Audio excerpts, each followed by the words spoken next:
یہ صندوق ایک الگ خیمے میں رکھا جاتا تھا جہاں پر حضرت ہارون علیہ السلام سمیت کسی کو جانے کی اجازت نہیں تھی۔ سال میں صرف ایک دن جو تہوار کا دن ہوتا تھا اس خیمے میں حضرت ہارون علیہ السلام جاتے تھے اور اللہ تعالیٰ سے اپنی قوم کے لیے بخشش طلب کرتے تھے۔ اس خیمے میں جانے سے قبل ایک گائے اور 2 بکرے قربانی کے لیے لائے جاتے تھے۔ سب سے پہلے گائے کی قربانی پیش کی جاتی تھی۔ اس گائے کو اس کے خون، گوبر، چربی، کھال سمیت جلا دیا جاتا تھا۔ اس سے حضرت ہارون علیہ السلام کی پاکی وجود میں آتی تھی، یعنی ان سے لا علمی میں جو بھی خطائیں سرزد ہوئی تھیں اللہ پاک انہیں معاف فرما دیا کرتے تھے۔ اس کے بعد 2 بکرے لائے جاتے تھے، ان کی قرآن اندازی ہوتی تھی۔ جس بکرے کا نام قرآن اندازی میں نکل آتا تھا اس کی قربانی گائے کی طرح کر کے جلا دیا جاتا تھا۔ اس بکرے کی قربانی سے بنی اسرائیل گناہوں سے پاک ہوتے تھے۔ دوسرے بکرے کے سر پر حضرت ہارون علیہ السلام ہاتھ رکھ کر بنی اسرائیل کے تمام گناہوں کو اس پر منتقل کر دیا کرتے تھے اور پھر اس بکرے کو بیاباں میں آزاد چھوڑ دیا جاتا تھا۔ صہیونیوں کا ماننا ہے کہ یہودیوں کی پاکی اس وقت تک عمل میں نہیں آ سکتی جب تک سرخ رنگ کی بچے کی قربانی نہ پیش کی جائے۔ اس سرخ بچے کا گزشتہ 2000 برس سے یہودی ربی انتظار کر رہے ہیں۔ یہ سرخ بچیاں ان تمام شرائط پر پوری اترنی چاہیے جو یہودی مذہبی کتب میں موجود ہیں، یعنی یہ بے عیب ہو اور مکمل طور پر سرخ ہو۔ اس کا ایک بال یا ایک رواں بھی کسی دوسرے رنگ کا نہیں ہونا چاہیے، حتیٰ کہ اس پر کوئی تل بھی نہیں ہونا چاہیے۔ چند ربی 2 بالوں تک کی چھوٹ دیتے ہیں، اگر سرخ رنگ کے علاوہ پورے جسم پر 2 بال کسی اور رنگ کے ہوں تو اس کی چھوٹ ہے۔ اس سرخ بچے کے بغیر صہیونی غلبے کی ریشہ دوانیوں کو اس کی تکمیل کے لیے آگے نہیں بڑھایا جا سکتا، اس لیے اس بچے کی تلاش پوری دنیا میں جاری تھی۔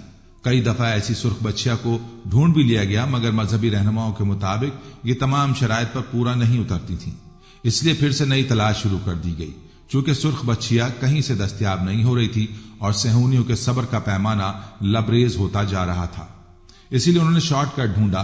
تیسرے ہیکل سلیمانی کی تعمیر دی ٹیمپل انسٹیٹیوٹ کے لیے اسرائیل میں باقاعدہ ایک ادارے کے نام سے کام کر رہا ہے جس میں ہر طرح کے ماہرین موجود ہیں۔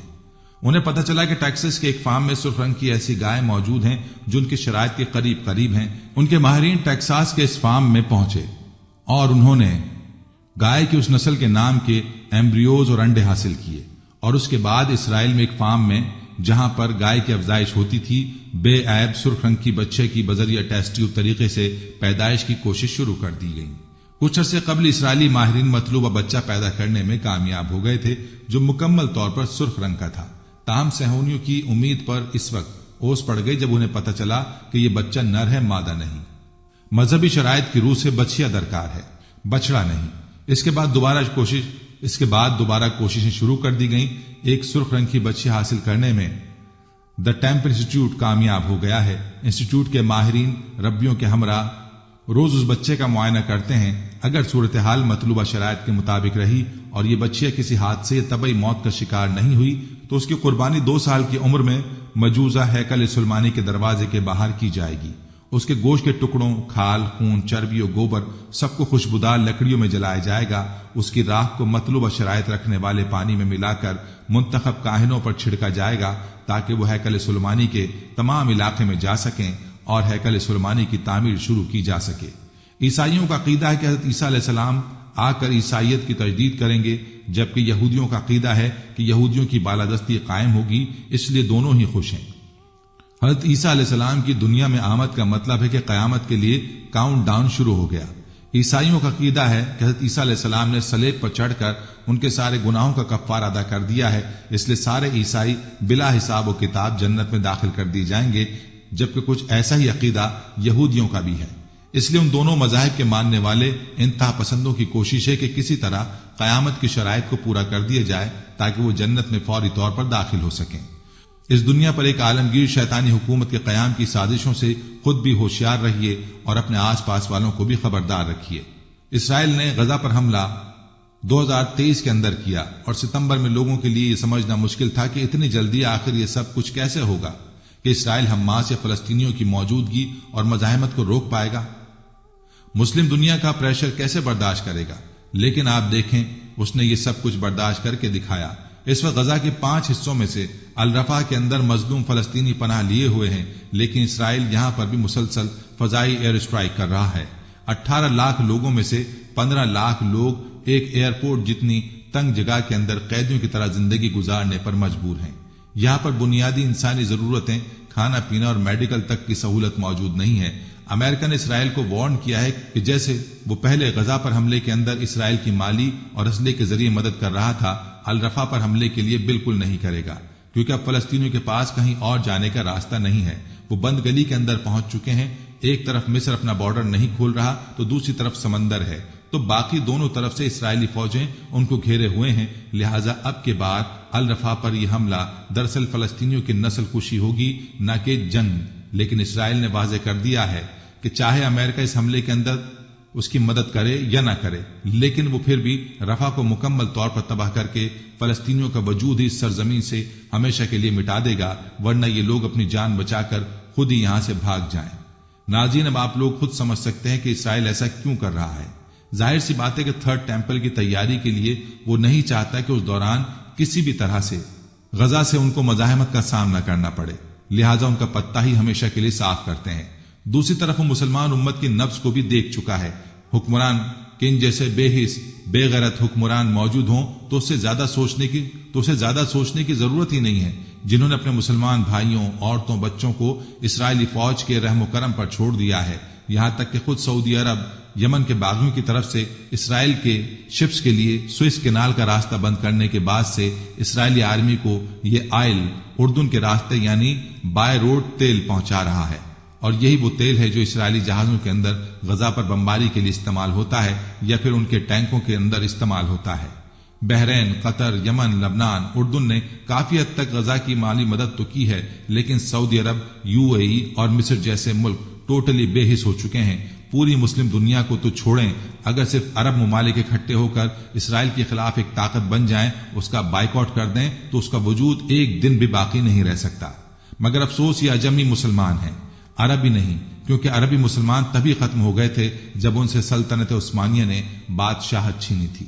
جیسا کہ اللہ نے قرآن کریم کے اندر فرمایا تھا، جس کا مفہوم ہے کہ اگر تم اس فرمان کو پیٹھ دکھاؤ گے کہ جو تمہیں بھیجا گیا تھا، یعنی قرآن کریم کو، تو تمہیں ہٹا کر کسی اور قوم کو لے آئیں گے جو کہ اللہ کی فرمانبردار ہوگی۔ عربوں سے پہلے بنی اسرائیل قوم اللہ کی لاڈلی امت تھی، اور اس نے بھی اللہ کے پیغام کو جب پیٹھ دکھائی تو ان کی جگہ عرب کو دنیا کی خلافت سونپ دی گئی، اور جب عرب نے بھی بالکل اسی طرح سے اللہ کے قرآن یعنی اللہ کے پیغام کو پیٹھ دکھائی تو ان سے دنیا کی خلافت کو چھین کر سلطنت عثمانیہ کے حوالے کر دیا گیا۔ ناظرین، اگر یہودیوں کی قربانی کے تہوار کی بات کی جائے تو قربانی کے اس تہوار کا ذکر یہودیوں کے مقدس کتاب توریت میں موجود ہے۔ توریت کے مطابق یہودیوں کو مصر میں غلام بنا کر رکھا جا رہا تھا، اور ان کو اس قید سے رہائی دینے کے لیے خدا کی ذات سرزمین مصر سے گزری اور ہر مصری خاندان میں پیدا ہونے والے پہلے بیٹے کو مار دینے کا حکم دے دیا۔ اس موقع پر بنی اسرائیل یعنی اہل یہود کو ہدایت کی گئی کہ وہ ایک بکرا ذبح کر کے اس کے خون سے اپنے دروازے پر ایک علامت بنا دیں، تاکہ جب موت کا فرشتہ وہاں سے گزرے تو ان کے بیٹوں کی جان نہ لے۔ یہ مصر کے 7 فرعونوں میں سے آخری فرعون کا دور تھا، اور اس مصری فرعون کے آخری دن جس نے یہودیوں کو مصر سے نکل جانے کی اجازت دے دی تھی، یہودی اسے بنی اسرائیل کی سب سے بڑی ہجرت سے تعبیر کرتے ہیں۔ یہودیوں کے اس تاریخی دن کی یاد میں ہر سال بکرے کی قربانی کی جاتی ہے، جس دن بنی اسرائیل کے لوگ اپنی ارض موعود موجودہ اسرائیل کی جانب روانہ ہونے میں کامیاب ہوئے تھے۔ تاہم اب ایسے یہودی گروہ بہت ہی کم رہ گئے ہیں جو ہر سال قربانی کی رسم ادا کرتے ہیں۔ یہودیوں کے لیے ٹیمپل ماؤنٹ مقدس ترین مقام ہے۔ تورات کے مطابق یہ وہ مقام ہے جہاں 2 مقدس ترین مقبرے ہیں، اور کچھ یہودی گروہ چاہتے ہیں کہ اس جگہ ایک تیسرا مقبرہ بھی بنایا جائے، جہاں اس وقت مسجد اقصی کا سنہری گنبد موجود ہے۔ کچھ یہودیوں کا اصرار ہے کہ پاس اوور کے تہوار پر ہونے والی قربانی صرف اس جگہ ہی کی جا سکتی ہے۔ تاہم مسجد اقصی کے کمپاؤنڈ کو اسلام میں تیسرا مقدس ترین مقام سمجھا جاتا ہے، کیونکہ یہاں سے پیغمبر اسلام کا معراج کا سفر شروع ہوا تھا۔ یہاں یہودیوں کو داخل ہونے کی اجازت تو ہے، لیکن غیر مسلم افراد اس جگہ پر عبادت نہیں کر سکتے۔ یروشلم کے اس حصے پر اسرائیل نے سن 1967 میں 6 روزہ جنگ کے بعد قبضہ کر لیا تھا، جس کے بعد اسرائیل اور اردن نے، جنہیں اس مسجد کا نگراں سمجھا جاتا ہے، اتفاق کیا تھا کہ یہودیوں کو اس مسجد میں جانے کی اجازت تو دی جائے گی، لیکن انہیں وہاں عبادت کی اجازت نہیں ہوگی۔ اکثر فلسطینی یہاں آنے والے افراد اور سیکیورٹی فورسز کی موجودگی پر ناراضگی کا اظہار کرتے رہے ہیں، اور متعدد گروہ کی جانب سے مسجد کی حفاظت کا عہد کیا گیا ہے۔ ناظرین، اس لال بچے کی قربانی کے بعد تیسری عالمی جنگ کی پیشگوئیوں اور پھر دجال کے ظہور کی پیشگوئی الہامی کتابوں کے اندر قیامت کی آخری نشانی کے طور پر موجود ہے۔ یہودی قوم جس آخری مسیحا کی 2000 سال سے منتظر ہے، وہ تورات کی پیشگوئی کے مطابق حضرت عیسیٰ علیہ السلام تھے، جنہیں اس قوم نے سازش کروا کر رومی بادشاہ کے حکم پر سولی پر لٹکانے کی کوشش کی، لیکن اللہ نے انہیں زندہ آسمانوں پر اٹھا لیا، اور اب کے بعد جو مسیحا ان کا تیسری عالمی جنگ کے بعد ان کا بادشاہ بن کر آئے گا، وہ دراصل جھوٹا مسیح یعنی دجال ہوگا، جس کا خاتمہ کرنے کے لیے عیسیٰ علیہ السلام دنیا کے اندر واپس آئیں گے، کیونکہ اللہ کے رسولوں کو ان کا پیغام پہنچانے سے پہلے قتل نہیں کیا جا سکتا۔ لیکن اس بار وہ رسول نہیں بلکہ رسول اللہ کا امتی بن کر دنیا کے اندر واپس آئیں گے اور اس فتنہ عظیم یعنی دجال کا خاتمہ کریں گے، جسے ختم کرنا کسی اور کے بس میں نہیں ہوگا۔ وہ دین اسلام کو پوری دنیا پر نافذ کریں گے۔ حضرت عیسیٰ علیہ السلام اس وقت دمشق کی ایک جامع مسجد پر آسمان سے فرشتوں کے کاندھوں پر ہاتھ رکھ کر تشریف لائیں گے۔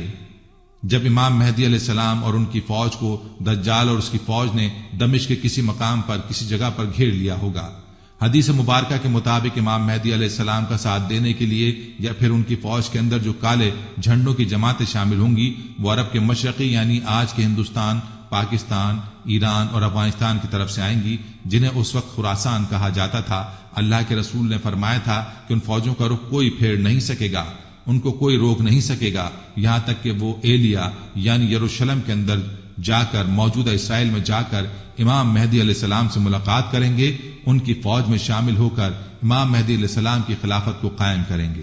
اب اس پیشگوئی کے مطابق یہاں پر یہ بات سمجھنا انتہائی ضروری ہے کہ یقیناً اس وقت خراسان کے اندر خلافت کا نظام قائم ہو چکا ہے، تبھی تو وہ فوجیں امام مہدی علیہ السلام کا ساتھ دینے کے لیے یا پھر ان کی مدد کرنے کو پہنچیں گی۔ اللہ کے رسول صلی اللہ علیہ وآلہ وسلم نے فرمایا تھا کہ اگر تمہیں گھٹنوں کے بل گھسیٹ کر بھی جانا پڑے تو امام مہدی علیہ السلام کی فوج کے اندر شامل ہو جانا، کیونکہ وہ جنتی لشکر ہوگا۔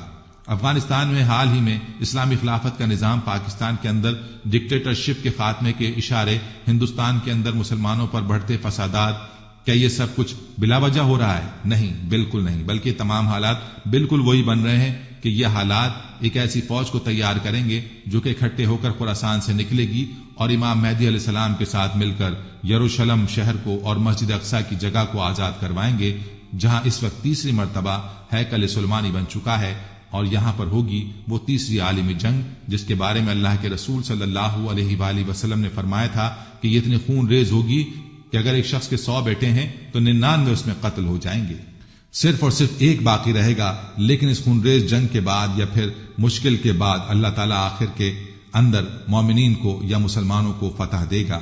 یہودی، عیسائی اور منافقین شکست کھا کر بھاگیں گے اور یہودی فوج چھپ کر غرقد کے درخت کے اندر پناہ لے لے گی، جس کا وہ آج جگہ جگہ پر اسرائیل یا یروشلم کے اندر پورا پورا باغ لگا چکی ہے۔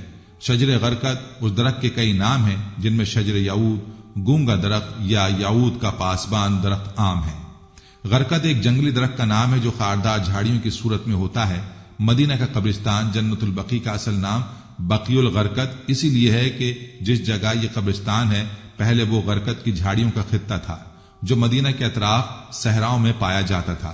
نبی کریم رؤوف الرحیم امام انبیاء جناب محمد رسول اللہ صلی اللہ علیہ وآلہ وسلم نے اس میدان کو غرقد سے پاک کروایا تھا۔ ناظرین، حضرت ابو ہریرہ رضی اللہ عنہ سے روایت ہے کہ رسول کائنات صلی اللہ علیہ وآلہ وسلم نے ارشاد فرمایا، قیامت نہ ہوگی یہاں تک کہ مسلمان یہودیوں سے جنگ کریں اور مسلمان انہیں قتل کر دیں، یہاں تک کہ یہودی پتھر یا درخت کے پیچھے چھپیں گے تو پتھر یا درخت کہے گا، اے مسلمان، اے عبداللہ، یہ یہودی میرے پیچھے ہے، آؤ اور اسے قتل کر دو، سوائے درخت غرقد کے، کیونکہ وہ یہود کے درختوں میں سے ایک ہے۔ یہودی نبی کریم صلی اللہ علیہ وآلہ وسلم کی کیا اس حدیث پر منون یقین رکھتے ہیں، جس کا ثبوت یہ ہے کہ یہودی دنیا میں ہر جگہ غرقد کی شجرکاری کو پروموٹ کر رہے ہیں، اس کے لیے باقاعدہ فنڈز قائم کیے جاتے ہیں اور غرقد کے درخت کی تصاویر پر مبنی ٹی شرٹس، مگ، جھنڈے اور تصاویر تقسیم کی جاتی ہیں۔ ایک رپورٹ میں انکشاف کیا گیا تھا کہ یہودیوں نے گولان کی پہاڑیوں کو فتح کرنے کے بعد وہاں غرقد کی کاشتکاری کر دی ہے، جبکہ افغانستان میں بھی اپنے قدم جمانے کے بعد وہاں خاموشی سے غرقد کی کاشتکاری کی جا رہی تھی۔ اسرائیل نے بھارت کو بھی اپنے ملک کے تمام بنجر اراضی پر غرقت کی کاشتکاری کرنے کے لیے کثیر رقوم دی ہیں۔ اسرائیلی حکومت پچھلے 40 سالوں سے غرقت کی شجرکاری میں مصروف ہے اور ایک اندازے کے مطابق اسرائیل میں 2010 تک 24 کروڑ غرقت کے درخت لگائے جا چکے ہیں۔ ناظرین، اس تیسری عالمی جنگ کی فتح کے بعد اور دجال کے قتل کے بعد حضرت عیسیٰ علیہ السلام پوری دنیا پر ایک ہی حکومت کو نافذ کریں گے۔ اس وقت پوری دنیا میں صرف ایک ہی دین ہوگا، یعنی دین اسلام، اور اس کے بعد قیامت کا آغاز ہوگا۔ ناظرین، مسلمانوں کا بیت المقدس سے نظریاتی رشتہ ہے۔ اسرا و معراج اور قبلہ اول کا اعزاز و شرف عطا کر کے اللہ تعالیٰ نے مسجد اقصیٰ کو مسجد الحرام کے ساتھ کئی اہم رشتوں سے جوڑ دیا ہے، جن میں سب سے اہم رشتہ نظریہ اور عقیدے کا رشتہ ہے، جو مسلمانوں کی توجہ اس حقیقت کی جانب مبذول کراتا ہے کہ ان دونوں میں سے ایک کو کھونے کا مطلب دوسرے کو کھو دینا ہے۔ مکہ اور مدینہ کے بعد مسلمانوں کا سب سے زیادہ کسی شہر سے ایمانی رشتہ اگر ہے تو بیت المقدس ہے، کیونکہ مسجد اقصیٰ صرف گنبد و مینار پر مبنی ایک مسجد نہیں، بلکہ وہ اسلام اور مسلمانوں کا ایک نشان ہے، ان کی اسلامی میراث ہے، اسلامی تشخص کی ایک واضح علامت ہے۔ اس کی حفاظت ہمارا اسلامی اور مذہبی فریضہ ہے۔ درج ذیل سطور میں مسلمانوں کے بیت المقدس سے نظریاتی رشتے اور تعلق کی چند واضح صورتیں درج کی جاتی ہیں تاکہ مسلمانوں کی نئی نسلوں پر بیت المقدس کی اہمیت، فضیلت اور قدر و منزلت صحیح معنوں میں واضح ہو جائے، اور مسلمانوں کی نئی نسلیں بیت المقدس کی حفاظت اور اس کی آزادی کے لیے ہمیشہ تیار رہیں۔ انسانی زندگی کے دو پہلو ہیں، ایک پہلو عقائد سے اور دوسرا پہلو اعمال سے تعلق رکھتا ہے۔ پہلے انسان کے دل و دماغ میں خیالات اور ارادے پیدا ہوتے ہیں، پھر انسان اپنے انہی ارادوں کے مطابق عمل کرنے لگتا ہے۔ آج نئے علوم اور نئی نئی ایجادات کے سبب قومیں مختلف نظریات اور عقائد میں منقسم ہیں۔ یہی وجہ ہے کہ وہ اپنے عقائد و نظریات کے لیے ایک دوسرے سے لڑ مرنے پر تیار رہتی ہیں، جس کی تازہ ترین مثال فلسطین کے اندر مسلمان اور یہودیوں کے مابین عرصہ دراز سے جاری جنگ ہے، جو صرف اور صرف عقیدے کی بنیاد پر لڑی جا رہی ہے۔ مسلمانوں کا بیت المقدس سے رشتہ عقیدے اور نظریے کی بنیاد پر ہے، جس کا اظہار قرآن و حدیث سے ثابت درج ذیل دلائل سے ہوتا ہے۔ واقع معراج میں رسول اللہ صلی اللہ علیہ وآلہ وسلم کو مکہ کی مسجد الحرام سے بیت المقدس شہر کی مسجد اقصیٰ تک لے جایا گیا، اور مسجد اقصیٰ سے 7ویں آسمان تک اور وہاں سے سدرۃ المنتہا تک لے جایا گیا، جہاں جنت الماوا موجود ہے، اور پھر آسمان سے واپسی پر بیت المقدس لایا گیا۔ اسلامی عقیدے کے مطابق بیت المقدس اس آسمانی سفر کا مرکز تھا، لہذا مسلمانوں کا اس شہر سے رشتہ و تعلق عقیدے کی بنیاد پر قائم ہے۔ ارشاد باری تعالیٰ ہے، پاک ہے وہ جو رات کے ایک حصے میں اپنے بندے کو حرمت والی مسجد سے بہت دور کی اس مسجد تک لے گیا، اس کے ارد گرد کو ہم نے بہت برکت دی ہے تاکہ ہم اسے اپنی کچھ نشانیاں دکھائیں، بلا شبہ وہی سب کچھ سننے والا، سب کچھ دیکھنے والا ہے۔ ناظرین، بیت المقدس ہی وہ شہر اور علاقہ ہے جو مسجد اقصیٰ کے ارد گرد ہے، تو اس لحاظ سے وہ بابرکت ہوا۔ سرزمین فلسطین نہایت مبارک اور محترم جگہ ہے، یہ آسمانی پیغامات اور رسالتوں کا منبع اور سرچشمہ رہی ہے۔ اس سرزمین میں اکثر انبیاء اور رسل آئے ہیں، یہی وہ سرزمین ہے جہاں سے معراج کی ابتدا اور انتہا ہوتی ہے۔ یہ آسمان کا دروازہ ہے، یہ سرزمین محشر بھی ہے۔ اللہ عز و جل نے سرزمین فلسطین کو خیر و برکت والی زمین قرار دیا ہے۔ ناظرین، سفر معراج کے 2 حصے ہیں، ایک حصہ مسجد الحرام سے مسجد الاقصیٰ تک، جس کو قرآن پاک میں اسرا کہا گیا ہے۔ یہ لفظ قرآن کی آیت سبحان الذی اسرا سورہ اسرا آیت نمبر 1 کے لفظ اسرا سے ماخوذ ہے، جبکہ بیت المقدس سے آسمان تک کے سفر کو معراج کہا جاتا ہے۔ یہ لفظ حدیث معراج میں مذکور ثم عرج بنا الی السماء صحیح مسلم 162 کے لفظ عرج سے ماخوذ ہے۔ معراج کا انکار قرآن کا انکار ہے، کیونکہ قرآن کریم میں اسرا کا لفظ صراحتاً ثابت ہے، جیسا کہ گزشتہ آیت میں گزر چکا ہے۔ پس اگر کوئی شخص اسرا کا انکار کرے تو وہ قرآن کا منکر ہو جاتا ہے، کیونکہ ایک ادنا مسلمان بھی جب اس آیت کو پڑھتا یا سنتا ہے تو اس آیت کے معنی و مدلول کو بخوبی سمجھ جاتا ہے۔ لہذا اسرا کا انکار کرنے والا قرآن کا منکر ہے، اور قرآن کا منکر کافر ہے۔ واقع معراج کے ثبوت کے لیے قرآن پاک کی یہ آیت نہایت واضح اور صاف دلیل ہے، اور اس میں کوئی بحث یا اختلاف کی کوئی گنجائش نہیں۔ مسجد الحرام سے بیت المقدس کے سفر کو اسرا کہا جاتا ہے، جو قطعی، یقینی اور کتاب اللہ سے ثابت ہے، اور اس کا انکار کرنے والا کافر ہے۔ واقع معراج کے ضمن میں رسول اللہ صلی اللہ علیہ وآلہ وسلم کا بیت المقدس کی طرف سفر، براق کا مسجد کے کونے میں باندھنا، مسجد اقصی میں نماز پڑھنا، انبیاء کی امامت کرانا اور پھر آسمانوں کی طرف سفر کرنا، قرآن و حدیث سے ثابت ان تمام حقائق کو دل سے تسلیم کر کے ان پر ایمان لائے بغیر کسی مسلمان کا اسلام اور ایمان مکمل نہیں ہو سکتا۔ لہٰذا یہ ثابت ہوا کہ بیت المقدس سے مسلمانوں کا رشتہ ایمان اور عقیدے کی بنیاد پر ہے۔ ناظرین، بیت المقدس سے نظریاتی یا عقیدے کی بنیاد پر تعلق اور رشتہ صرف فلسطین کے لوگوں کے ساتھ خاص نہیں ہے، بلکہ یہ نظریاتی رشتہ دنیا کے مشرق و مغرب میں موجود تمام مسلمانوں کا ہے، کیونکہ بیت المقدس صرف فلسطین کے اندر موجود 50 یا 60 لاکھ فلسطینیوں کی امانت نہیں ہے، بلکہ دنیا میں بسنے والے 2 ارب سے زائد مسلمانوں کی امانت ہے۔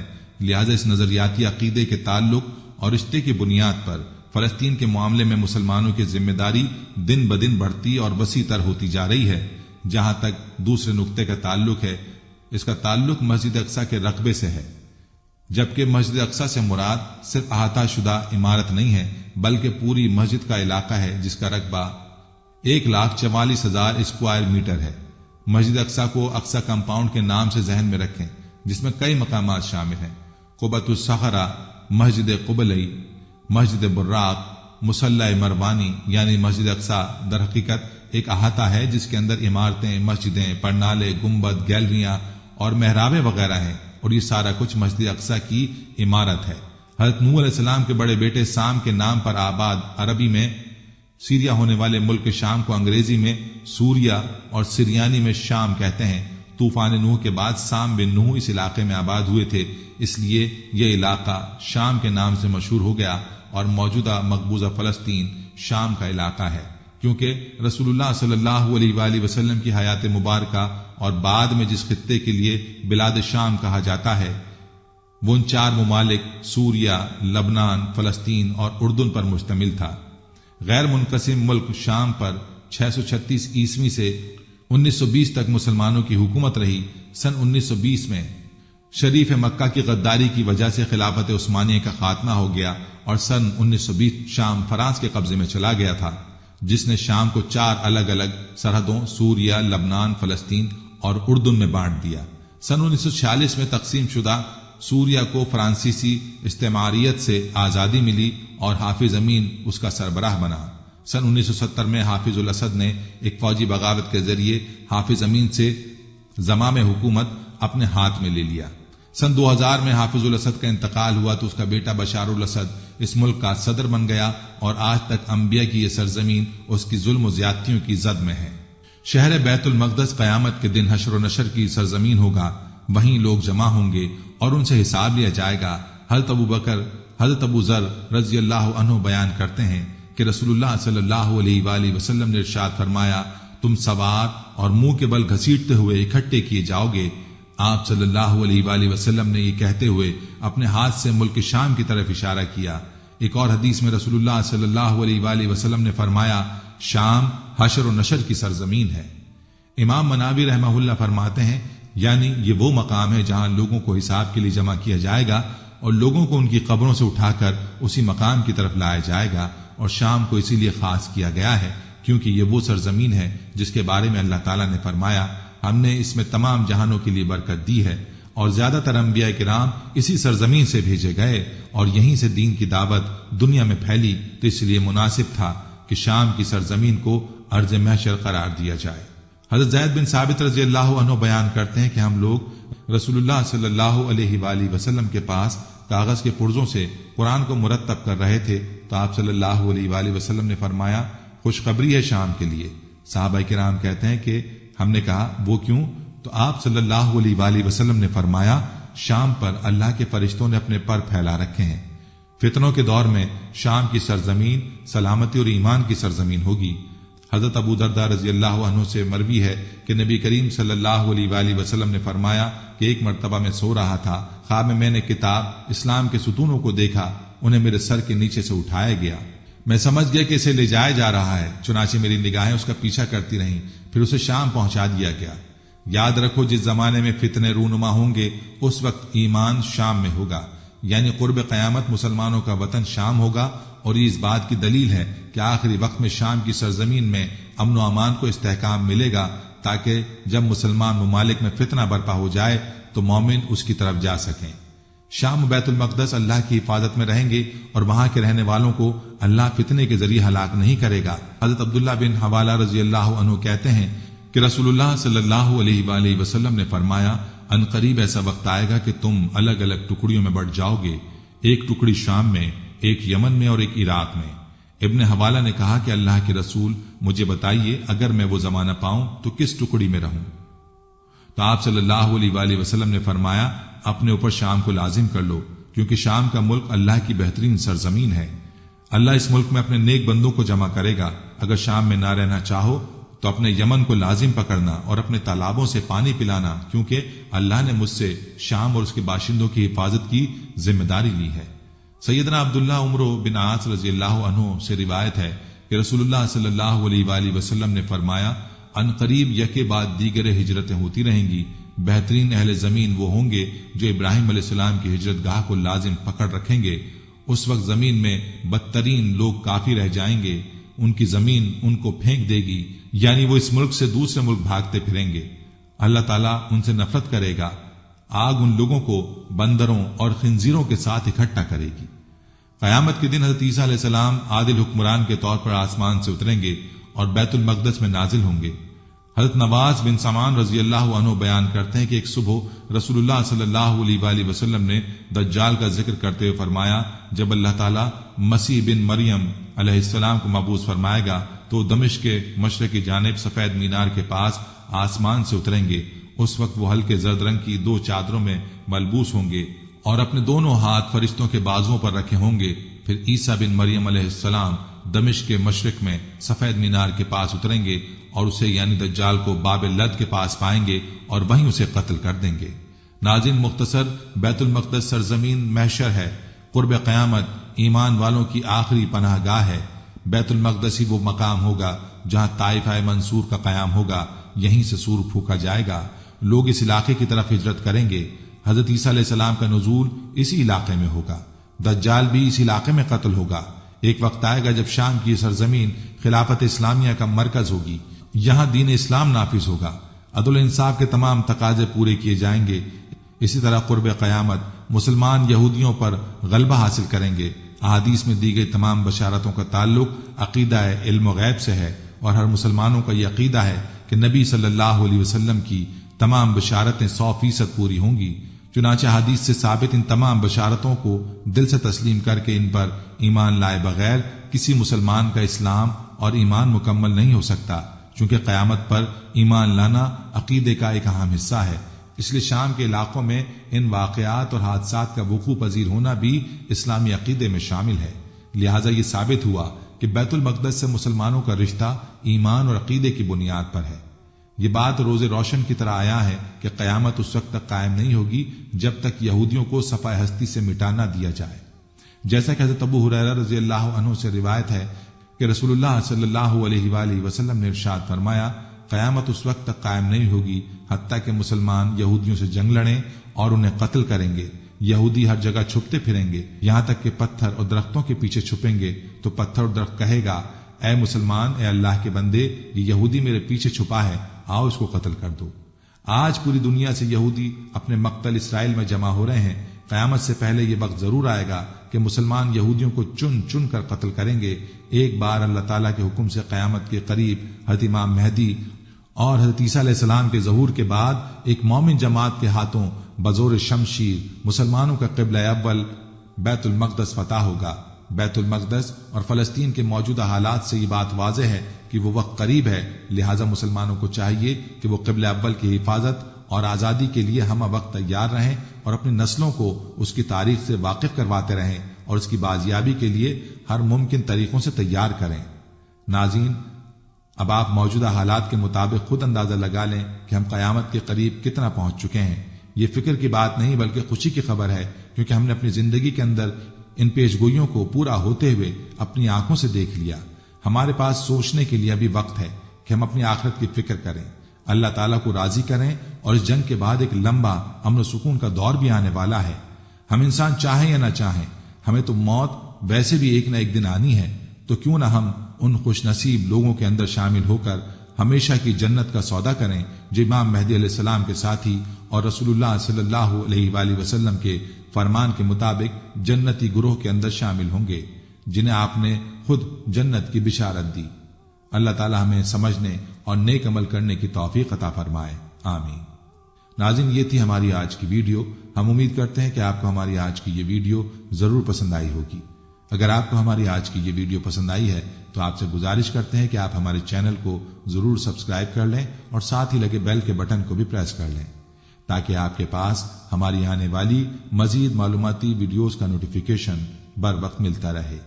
سبسکرائب کے ساتھ ساتھ ہماری ویڈیوز کو لائک بھی کریں اور اپنی قیمتی رائے کا اظہار کمنٹس میں ضرور کریں۔ کمنٹس میں آپ اپنے سوالات بھی ہم تک پہنچا سکتے ہیں۔ اللہ تعالیٰ آپ کو اپنے حفظ و امان میں رکھے، آمین۔ آخر میں پیارے دوستو، ہر ویڈیو کے اختتام میں ہم نے ایک دعا کا سلسلہ شروع کیا ہوا ہے۔ جو بھی اس دعا میں شامل ہوگا، میرا دعویٰ ہے کہ اللہ پاک اس کے تمام جائز حاجات کو پورا کریں گے۔ اپنی دعا کا آغاز درود ابراہیمی سے کرتے ہیں۔ آپ سب دوست اور بہنیں پہلے میرے ساتھ مل کر درود پاک پڑھ لیں اور کمنٹس میں آمین لازمی لکھے گا۔ اللہ پاک اس آمین کو لکھنے کی برکت سے آپ کی اور میری تمام جائز حاجات پورا فرمائیں گے۔ دعا کا آغاز کرتے ہیں۔ بسم اللہ الرحمن الرحیم۔ اللہم صلی علی محمد وعلی آل محمد کما صلیت علی ابراہیم وعلی آل ابراہیم انک حمید مجید۔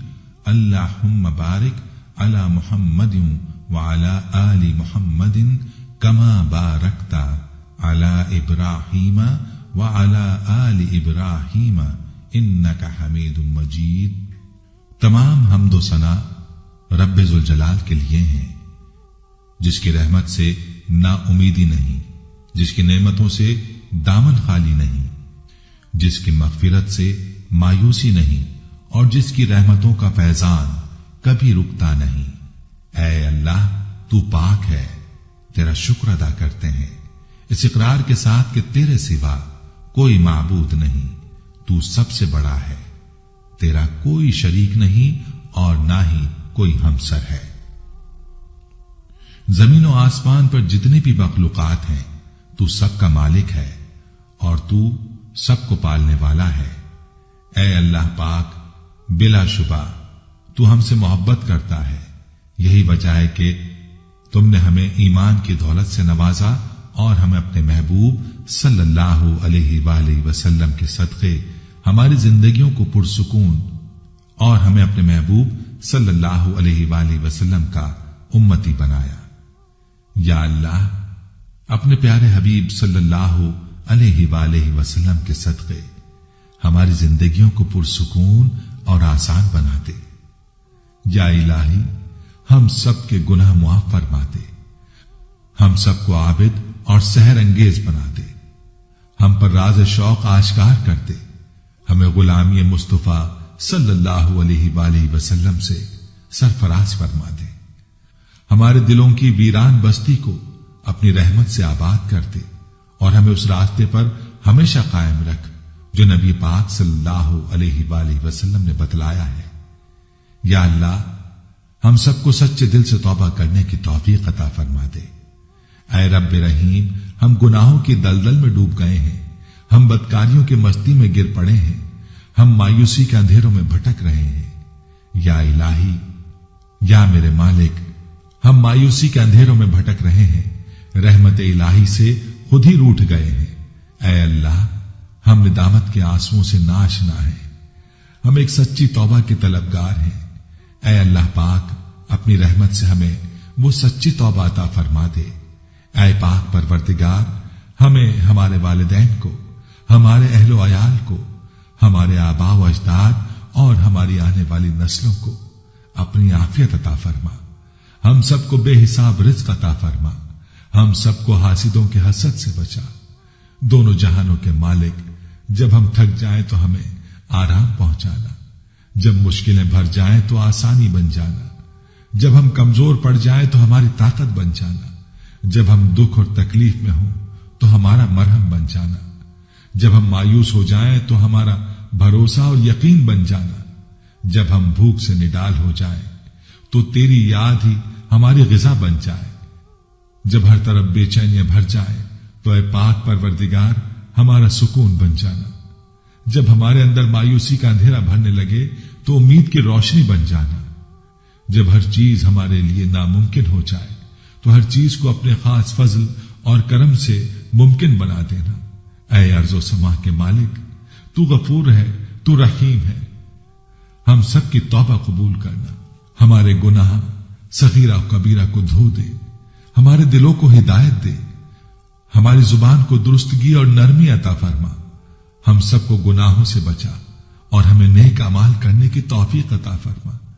اے اللہ، جس طرح تو بارش برسا کر سوکھی زمین کی پیاس بجھاتا ہے، اسی طرح اپنی رحمت سے ہمارے دلوں کو بھی سیراب کر دے، بے شک تو بڑا مہربان اور نہایت رحم کرنے والا ہے۔ اے پاک پروردگار، ہم سب کو ہر اس نعمت سے سرفراز فرما جس میں ہمارے لیے خیر و برکت ہو، عزت و وقار ہو، راحت و سکون ہو، صحت اور تندرستی ہو، ترقی و خوشحالی ہو اور دنیا اور آخرت کی بھلائی ہو۔ اے اللہ، ہماری زندگیوں کو محبت کا عنوان بنا دے کہ ہم سب سے زیادہ تجھ سے محبت کریں، تجھ کو فوقیت دیں، تیری عبادت کریں، تیرا حکم مانیں، تیرے بتائے ہوئے راستوں پر چلیں، یہاں تک کہ ہماری زندگی تمام ہو جائے اور تو ہمیں اپنے نور سے ڈھانپ لے، وہ نور جو ہمارے سینے کو منور کر دے، وہ نور جو قبر کو روشن کر دے، وہ نور جو پل صراط پر روشنی بن جائے۔ اے ہمارے رب، ہم کو بھی ان خوش نصیبوں میں شامل فرما جن کی توبہ تو قبول فرماتا ہے، جن کے گناہوں کو تو اپنے فضل و کرم اور رحمت سے نیکیوں میں تبدیل کر دیتا ہے۔ یا اللہ، ہمارے پاس کوئی اور عمل نہیں ہے، ہمیں صرف تیری رحمت کا آسرا ہے۔ یا پروردگار، ہمیں اپنی رحمت میں ڈھانپ لے۔ اے بلندیوں کے بادشاہ، اے رب کائنات، ہمارے دل اور ہمارے قدم اپنی رضا کی طرف پھیر دے۔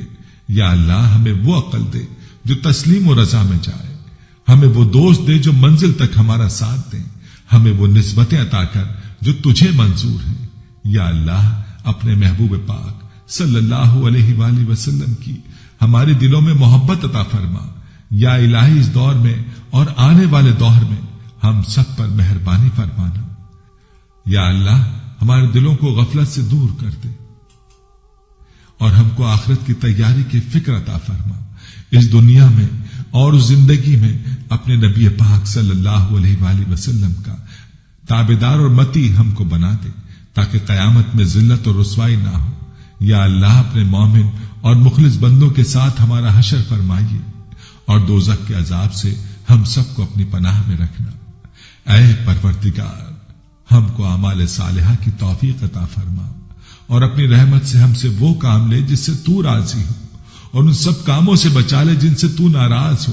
یا اللہ، شیطان کی گمراہیوں سے ہم سب کو کامل طور پر محفوظ رکھ۔ اے رب کریم، ہمارے ہاتھ تیرے سامنے پھیلے ہوئے ہیں، ان کو اپنی شان کے مطابق خیر و برکت اور دنیا اور آخرت کی ہر طرح کی بھلائی اور کامیابی سے بھر دے۔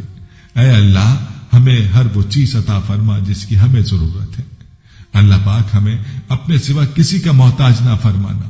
اے بہت بڑی شان والے، ہمیں باعزت اور بہترین صحت کے ساتھ عمر طویل عطا فرمانا اور ہمیشہ اپنے حفظ و امان میں رکھنا۔ یا اللہ، خاوند اور بیوی کو ایک دوسرے کے حقوق ادا کرنے کی توفیق عطا فرما، اولاد کو والدین کا فرما بردار بنا دے، بھائی سے بھائی ناراض ہیں ان کی آپس کی نفرتیں ختم کر دے۔ اے مالک، جو بچے بگڑے ہوئے ہیں ان کو راہ راست پر چلنے کی توفیق عطا فرما۔ اے اللہ، ہم نے جن لوگوں کے حقوق دینے ہیں یا ہم نے جن کی غیبت یا چغلی کی ہے، انہیں اپنی بارگاہ میں سے اتنا دے اور ایسی جزا و ثواب سے نواز دے کہ روز قیامت انہیں ہم سے بدلہ لینے کی طرف توجہ ہی نہ ہو۔ اے پاک پروردگار، ہمارے والدین کو سلامت رکھ، صحت و تندرستی کے ساتھ تمام زوجین میں محبت بنائے رکھ اور جن کے درمیان ناراضگی ہے اسے دور کر دے۔ یا الہی، جو بے اولاد ہیں، اولاد کی نعمت کے لیے تڑپتے ہیں، انہیں نیک اور صالح اولاد عطا فرما دے۔ جن کی شادی نہیں ہوئی ہے، جو بیٹے اور بیٹیاں رشتوں کی آس لگائے بیٹھے ہیں، اپنے غیب کے خزانوں سے ایسے وسیلے اور راستے بنا کہ ان سب کو نیک شریک حیات ملے۔ یا اللہ، جو مسلمان پریشان حال ہیں، مصیبت میں ہیں، اپنی لامحدود رحمت و مہربانی سے ان کی تمام پریشانی، مشکل، مصیبت اور تنگی کو دور فرما دے۔ اے ارض و سما کے مالک، ہماری ٹوٹی پھوٹی دعاؤں کو نہ دیکھ، ہمارا تجھ پہ جو یقین کامل ہے اس کو دیکھ، اور آج ہماری تمام دعاؤں کو، حاجتوں کو پورا کر دے۔ ہمیں ایسی معافی دے دے جس کے بعد گناہ سے نفرت ہو جائے، ہمیں ایسی ہدایت فرما جس کے بعد گمراہی نہ ہو، ہمیں ایسی کامیابی عطا فرما جس کے بعد ناکامی نہ ہو، ہمیں ایسی عزت دے جس کے بعد کوئی ذلت نہ ہو، ہمیں ایسی خوشیاں عطا فرما جس کے بعد تکبر نہ ہو، ہمیں ایسی رضا دے جس کے بعد تیری ناراضگی نہ ہو، ایسی رحمت عطا فرما جس کے بعد عذاب نہ ہو، ایسی اولاد سے نواز دے جو نیک اور باعث عزت ہو، ایسا رزق عطا فرما جو حلال اور برکت ہو، اور ایسی موت عطا فرما جو باعث مغفرت ہو۔ اے اللہ، ہماری مغفرت فرما دے، ہمارے ماں باپ کی مغفرت فرما دے۔ اے اللہ، جنہوں نے ہمیں بڑی محنتوں سے پالا پوسا، ہمارے لیے تکلیفیں اٹھائیں، خود بھوکے رہ کر ہمیں کھانا کھلایا، تکلیف میں رہ کر ہمیں آرام پہنچانے کی کوشش کی۔ اے اللہ، ہماری روزی کے حصول کے لیے جد و جہد اور کوشش کرتے رہے۔ اے اللہ، ہماری تربیت کے لیے جو کچھ ان سے ہو سکا، اے اللہ انہوں نے ہمارے لیے کیا۔ اے اللہ، ہماری طرف سے ہمارے والدین کو جزائے خیر عطا فرما۔ اے اللہ، جن اساتذہ کے ذریعے سے تیرا کلام پاک ہم تک پہنچا ہے، اے اللہ تیرے دین کا علم ہم تک پہنچا ہے، اے اللہ ان تمام لوگوں کی قبروں کو نور سے بھر دے۔ اے اللہ، ان کی مغفرت فرما، ان کے درجات کو بلند فرما۔ اے اللہ، عذاب قبر سے ان کی حفاظت فرما۔ اے اللہ، اپنے محبوب اور مقبول بندوں میں شامل فرما۔ اے اللہ، ہماری طرف سے انہیں بہترین جزا عطا فرما، ان کی نیکیوں کو قبول فرما، ان کی خطاؤں سے درگزر فرما، ان کی سیئات کو حسنات سے مبدل فرما۔ اے اللہ، تجھے تیرے نبی کا واسطہ، جنہوں نے ہمارے لیے بڑی قربانیاں دی، ہمارے لیے بہت تڑپے، ہمارے لیے تجھ سے بہت کچھ مانگا۔ اے اللہ، قیامت تک آنے والی انسانیت کو قرآن کی دولت عطا کی، علم کی دولت سے سرفراز فرمایا، ساری انسانیت کی صحیح رہبری کے لیے ساری زندگی کے اصول اور نظام کو ترتیب دیا۔ اے اللہ، اپنے محبوب کی قربانیوں کو قبول فرما، اور اپنی امت کی طرف سے، اے اللہ اپنے بندوں کی طرف سے اپنے نبی کو بہترین جزائے خیر عطا فرما۔ آمین یا رب العالمین۔